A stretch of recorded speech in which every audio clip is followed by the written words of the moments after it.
Halo, Assalamualaikum anak-anak. Bagaimana kabarmu hari ini? Semoga semua dalam keadaan sehat dan tetap semangat ya. Anak-anak, pada pertemuan sebelumnya kita telah membahas kedatangan bangsa-bangsa barat ke Indonesia. Bagaimana kondisi masyarakat Indonesia pada masa penjajahan?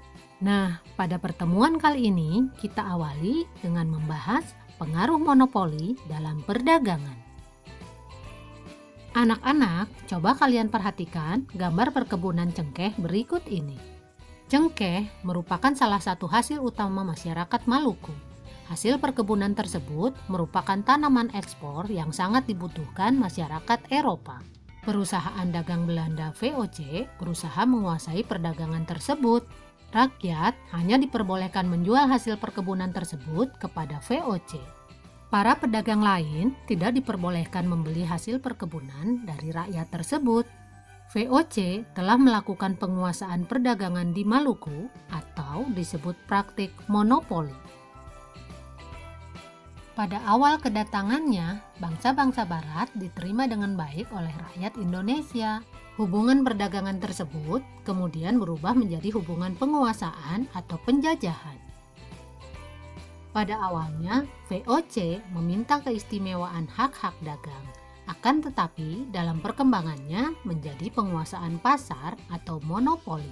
VOC menekan para raja untuk memberikan kebijakan perdagangan hanya dengan VOC. Akhirnya, VOC bukan hanya menguasai daerah perdagangan, tetapi juga menguasai politik atau pemerintahan. Kalian tentu sering mendengar istilah monopoli. Apa yang disebut monopoli? Monopoli adalah penguasaan pasar yang dilakukan oleh satu atau sedikit perusahaan. Bagi pelaku perusahaan, monopoli sangat menguntungkan karena mereka dapat menentukan harga beli dan harga jual. Sebagai contoh, pada saat melakukan monopoli rempah-rempah di Indonesia, VOC membuat perjanjian dengan kerajaan-kerajaan di Indonesia. Isinya, setiap kerajaan hanya mengizinkan rakyat menjual hasil bumi kepada VOC. Karena produsen sudah dikuasai VOC, maka pada saat rempah-rempah dijual, harganya sangat turun. Sebaliknya, VOC menjual kembali ke Eropa dengan harga yang sangat tinggi. VOC memang dibentuk dengan tujuan untuk menghindari persaingan di antara perusahaan dagang Belanda dan memperkuat diri agar dapat bersaing dengan perusahaan dagang dari negara lain seperti Portugis dan Inggris. Oleh pemerintah kerajaan Belanda, VOC diberi hak-hak istimewa yang dikenal dengan nama hak oktrooi seperti: pertama, hak mencetak uang; yang kedua, hak memiliki angkatan perang; yang ketiga, hak memerintah daerah yang diduduki; yang keempat, hak melakukan perjanjian dengan raja-raja; selanjutnya yang kelima, hak memonopoli perdagangan rempah-rempah; dan yang terakhir, hak mendirikan benteng. Tentu kalian bertanya, mengapa kerajaan-kerajaan di Indonesia membiarkan VOC memonopoli perdagangan? Semua itu terjadi karena keterpaksaan. Dengan adanya hak oktrooi tersebut, Belanda memaksa kerajaan-kerajaan di Indonesia untuk menandatangani kontrak monopoli dengan berbagai cara. Salah satu caranya adalah politik adu domba atau dikenal dengan divide et impera. Dengan politik adu domba, Belanda berharap akan terjadi permusuhan antar kerajaan di Indonesia. Pada saat terjadi perang antar kerajaan, Belanda mendukung salah satu kerajaan yang sedang berperang. Setelah pihak yang didukung Belanda menang, Belanda biasanya meminta imbalan berupa monopoli perdagangan atau penguasaan atas beberapa lahan atau daerah. Akibat adanya monopoli, rakyat Indonesia sangat menderita. Dengan adanya monopoli, rakyat tidak memiliki kebebasan menjual hasil bumi mereka. Mereka terpaksa menjual hasil bumi kepada VOC. VOC dengan kekuasaannya membeli hasil bumi rakyat Indonesia dengan harga yang sangat rendah. Padahal, apabila rakyat menjual kepada pedagang lain, harganya bisa jauh lebih tinggi. Untuk meluaskan kekuasaan, VOC mempersiapkan penguasaan dengan cara perang atau militer. Beberapa gubernur jenderal seperti Antonio van Diemen, Johan Matsuyker, Richcliffe van Guns, Cornelis Jenson Spilman merupakan tokoh-tokoh peletak dasar politik ekspansi VOC. VOC mengalami kebangkrutan pada akhir abad 18. Korupsi dan manajemen perusahaan yang kurang baik menjadi penyebab utama kebangkrutan VOC.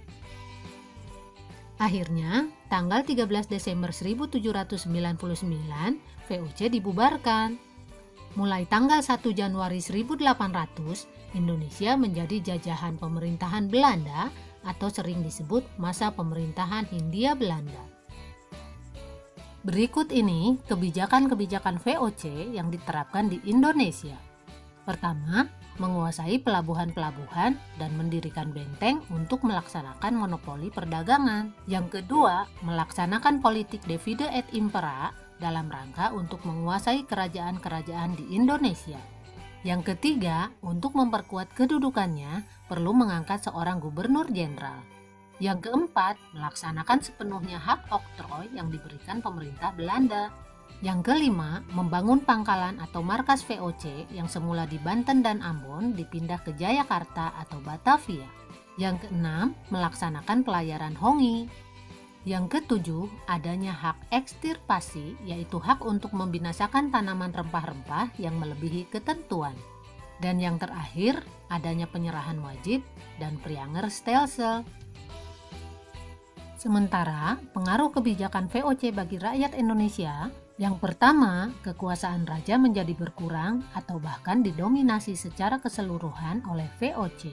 Yang kedua, wilayah kerajaan terpecah belah dengan melahirkan kerajaan dan penguasa baru di bawah kendali VOC. Yang ketiga, hak oktroy VOC membuat masyarakat Indonesia menjadi miskin dan menderita.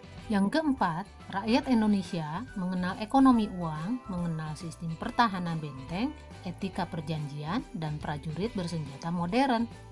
Yang kelima, pelayaran Hongi dapat dikatakan sebagai suatu perampasan, perampokan, perbudakan, dan pembunuhan.